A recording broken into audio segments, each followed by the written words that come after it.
तो नेपाल में बाढ़ और सैलाब की तबाही के बीच एक ऐसा पुल नजर आया है जिससे हर किसी का ध्यान आकर्षित किया है। त्रिशूली नदी में पानी और मलबे की प्रचंड लहरें बहती रही, लेकिन नदी के ऊपर बना पुल बस हिचकोले खाता रहा। कुदरत की विनाश लीला दिखाता ये वीडियो देखिए, कैसे चंद सेकंड में सैलाब पूरे इलाके को निगल लेता है। करीब 30 फीट तक ऊंची लहरें सब कुछ तबाह कर देती है। देखिए कैसे अचानक से नदी में फ्लैश फ्लड आता है। जो नदी अब तक शांत तरीके से बह रही थी वो रौद्र रूप ले लेती है। जिंदगी की मौत से जंग चल रही है। देखिए कैसे आगे आगे जिंदगियां दौड़ रही है और पीछे पीछे सैलाब आ रहा है।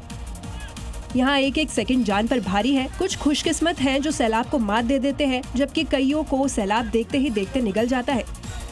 नेपाल में बाढ़ और सैलाब की तबाही के बीचों बीच जिस पुल का हम जिक्र कर रहे हैं उससे हर किसी का ध्यान अपनी तरफ खींचा हुआ है। वहीं बात करेंगे महाराजगंज की भी। महाराजगंज से अहम खबर है, जहां नेपाल से भारत बहकर शव आए हैं। महाराजगंज में नदी में शव मिले। 4 लोगों के शव यहां पर आए हैं बहकर। गंडक नदी से 4 के शव मिले हैं। गंडक नदी के पास एसएसबी की तैनाती भी की जा चुकी है। महाराजगंज से खबर आ रही है, यहाँ पर नदी में शवों की बरामदगी हुई है। 4 इनकी संख्या बताई जा रही है। 4 शव यहाँ पर मिले हैं।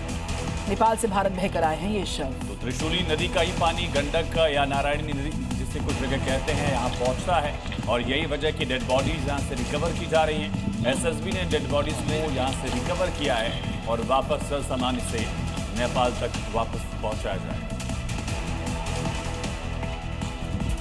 तो केदारनाथ में जब आपदा आई थी उस वक्त एक बड़ी चट्टान केदारनाथ मंदिर के ठीक पीछे आकर रुक गई थी, जिसे भीमकाय चट्टान कहा गया। और ऐसा नजारा नेपाल में आए सैलाब के बाद साफ दिखा है, जब एक भारी भरकम चट्टान सैलाब में बहती दिखाई दी। और ये वही खौफनाक तस्वीर है जिसमें पानी के तेज बहाव में विशाल चट्टान बहती दिख रही है। बाढ़ की ताकत का अंदाजा इसी से लगाया जा सकता है कि भारी भरकम चट्टान भी पानी के वेग के सामने टिक नहीं पाई और कई किलोमीटर तक सैलाब अपनी साथ इस चट्टान को बहा कर ले आई। ये वो तस्वीर है जब पानी की रफ्तार तेज थी और पत्थर नहीं दिख रही थी। अब ये दूसरी तस्वीर देखिए जिसमें चट्टान नजर आ रही है और लेकिन सैलाब की वजह से वो बहती हुई दिखी। वही लंबा सफर तय कर आखिरकार जब पानी का बहाव कम हुआ तो वो चट्टान रुक गई। तो नेपाल में आई इस महाप्रलय के बाद अब तबाही की जो तस्वीर सामने आई वो चौंकाने वाली है। हर तस्वीर नुआकोट का इलाका ऐसा है जहां मानो पूरा शहर मलबे में तब्दील हो गया हो। कई घर मलबे में पूरी तरह से डूब चुके हैं और कई घर खंडहर बन गए। और ये तस्वीर आपको इस बात की गवाही दे रही है, जहां 3 मंजिला घर का सिर्फ तीसरा फ्लोर ही दिख रहा है। बाकी पूरे इलाके में मलबा ही मलबा है। जिन घरों की ऊंचाई अधिक है वो बचे हुए हैं, बाकी घर मानो खंडर में तब्दील हो गए हो।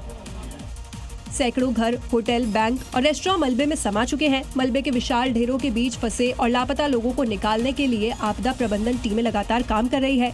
तबाही के बाद अब सबसे बड़ी चुनौती मलबे को हटाना है।